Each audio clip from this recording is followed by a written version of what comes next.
massless beam AB resting on pivot P. This is the massless beam AB. This is resting on pivot P. Okay. Then distance of this end A of this beam from pivot P is L1 and distance of end B from pivot P is L2. Okay. We have to find out ratio of L1 and L2, this L1 and L2 for the equilibrium of this beam. Also we have to find out the force exerted by pivot on AB. ठीक है, अब इस AB beam के एक and पर देखिए ये मास M hang है with this thread and another and पे B पर ये पुली हैंग है और इस पुली के ऊपर देखिए स्ट्रिंग पास है इस स्ट्रिंग के दोनों एंड से मास M1 M2 कनेक्टेड है. ठीक है, सो ये अरेंजमेंट है. इस अरेंजमेंट के लिए हम लोग को L1 बाई L2 निकालना है and force exerted by pivot on this beam. ठीक है, कैसे निकालेंगे तो देखिए सबसे पहला काम क्या करना है, मासलेस रड है.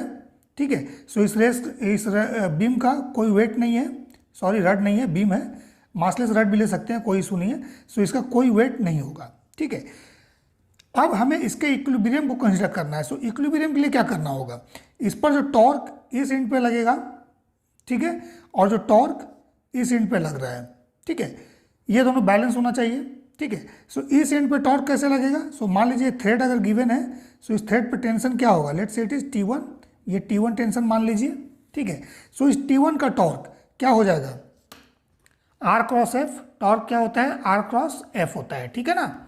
सो देखिए इसका अगर डिस्टेंस वेक्टर देखिएगा इस पाइवट से, सो क्या है, ये है ना, दिस इज द, ठीक है, और फोर्स का डायरेक्शन क्या है इस पर, नीचे की तरफ है. सो R क्रॉस F इस पर क्या हो जाएगा, एंटी क्लॉकवाइज है, एंटी क्लॉकवाइज. ठीक है, so this is the torque. ठीक है, torque of this tension T1 in the string about this pivot P. ठीक है, इस एंड के लिए. अब इस एंड पर आइए, मान लीजिए यहाँ पर टेंशन T2 है इस थ्रेड में. ठीक है, सो इसका अगेन इस T2 फोर्स के लिए इस पाइवट P के अबाउट डिस्टेंस वेक्टर क्या होगा, ये वाला होगा. ठीक है, इसको R वेक्टर भी हम लोग बोलेंगे. सो R क्रॉस F, सो R ये है और फोर्स नीचे की तरफ है. सो R क्रॉस F देख लीजिए इस तरफ होगा clockwise. This is the torque of this force. ठीक है, ये दोनों टॉर्क बैलेंस होना चाहिए. अगर इसको मान लेते हैं टाउ 1 है और ये टाउ 2 है, सो इक्विलिब्रियम के लिए टाउ 1 टाउ 2 के बराबर होना चाहिए. ठीक है, दोनों टॉर्क इक्वल होना चाहिए, तभी ये पाइवट के अबाउट इक्विलिब्रियम में रहेगा. ठीक है, और ये रोटेट नहीं करेगा. क्लियर है, क्योंकि इसका मोशन तो ट्रांसलेशनल मोशन तो हो नहीं सकता है, सिर्फ और सिर्फ रोटेशनल होगा. सो रोटेशनल इक्विलिब्रियम को हमने कंसिडर किया टाउ 1 इक्वल टू टाउ 2, ये निकल गया. ठीक है, अब देखिए इसमें जो टेंशन T1 है ये किसके बराबर होगा, सो ये mg के बराबर होगा. कैपिटल mg वेट इस मास का डाउनवर्ड है, ये मास कनेक्टेड है इस थ्रेड से. ठीक है, सो इस mg डाउनवर्ड होगा. सो इसके इक्विलिब्रियम के लिए, इस मास के इक्विलिब्रियम के लिए हमारे पास T1 इक्वल टू mg होना चाहिए. ठीक है, सो T1 का वैल्यू तो सीधा आ गया.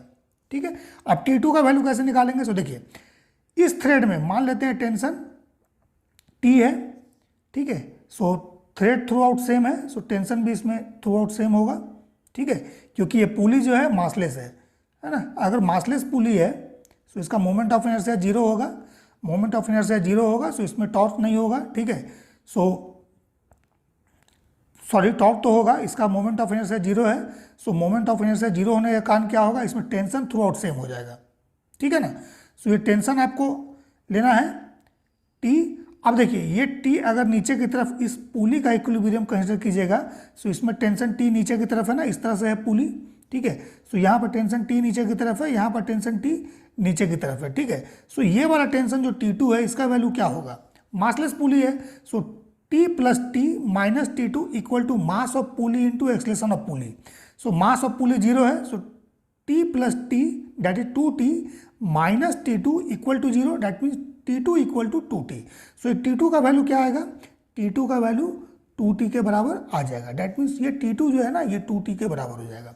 ठीक है, अब ये T का वैल्यू कैसे निकालेंगे, सो इस पुली मास सिस्टम को सॉल्व कर दीजिए. ठीक है, T का वैल्यू आ जाएगा. ठीक है, सो मान लीजिए ये मास M1 नीचे की तरफ गया एक्सलेशन A, सो ये मास M2 ऊपर की तरफ A एक्सलेशन से जाएगा. ठीक है, सो इसका वेट M1G नीचे की तरफ और इसका वेट M2G नीचे की तरफ. ठीक है, सो इसका इक्वेशन ऑफ मोशन लिखिए M1 के लिए. सो M1 के लिए क्या हो जाएगा, नीचे की तरफ एक्सलेशन माने हैं, so M1G minus T equal to M1 into A, equation 1. अब इसके लिए ऊपर की तरफ एक्सलेशन है, that means T must be greater. So T minus M2G equal to M2 into a second, ठीक है। दोनों को ऐड कर दीजिए। जब दोनों को हम लोग ऐड कर देंगे तो देखिए टी कैंसिल हो जाएगा। सो यहाँ से एक्सलेशन का वैल्यू आपके पास आ जाएगा m1 माइनस m2, ठीक है, into ji by m1 plus m2, ठीक है। सिंपल कैलकुलेशन है, ए का वैल्यू आ जाएगा।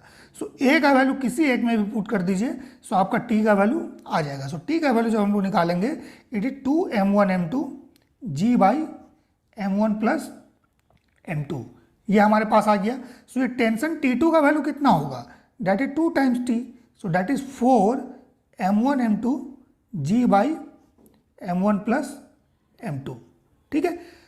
इक्विलिब्रियम कंसिडर करना है, टॉर्क को बैलेंस करना है, तो टॉर्क के टाउ1 क्या हो जाएगा, T1 इंटू L1, ठीक है। So tau one equal to tau two, rotational equilibrium of this beam.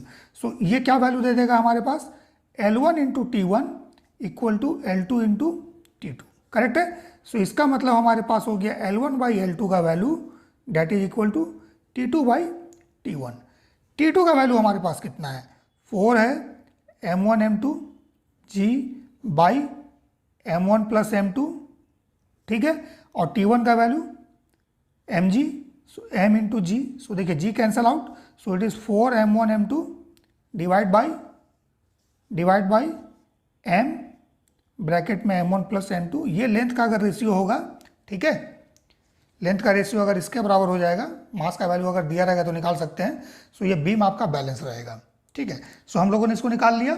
अब हमें क्या निकालना है, force exerted by pivot on the beam, ठीक है। So force exerted by pivot on the beam निकालते हैं। सो इसके लिए फिर कुछ समझ लेते हैं। सो देखिए इस तरह से बीम है, ठीक है।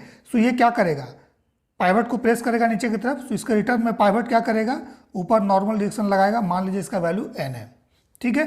सो ये नॉर्मल डायरेक्शन किसके बराबर होना चाहिए, T1 प्लस T2 के बराबर होना चाहिए। n should be equal to T1 plus T2, ये इसके बराबर होना चाहिए। और यही n जो है ये पाइवट के लिए क्या हो जाएगा, नीचे की तरफ हो जाएगा n, ठीक है। So force exerted by beam on the pivot पूछेगा तो भी n निकलेगा। Force exerted by pivot on the beam, सो ये n निकलेगा, ठीक है। That is also T1 plus T2, ठीक है।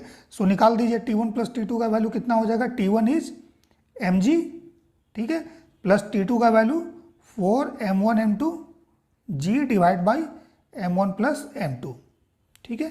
कैलकुलेशन चेक कर लीजिएगा। सो यहाँ से g कॉमन ले लीजिए, g कॉमन ले लीजिएगा। सो ब्रैकेट में m plus 4m1 m2 divide by m1 plus m2, ठीक है, और बाहर g आ जाएगा इस तरह से, ठीक है। So this is the force exerted by pivot on the beam AB।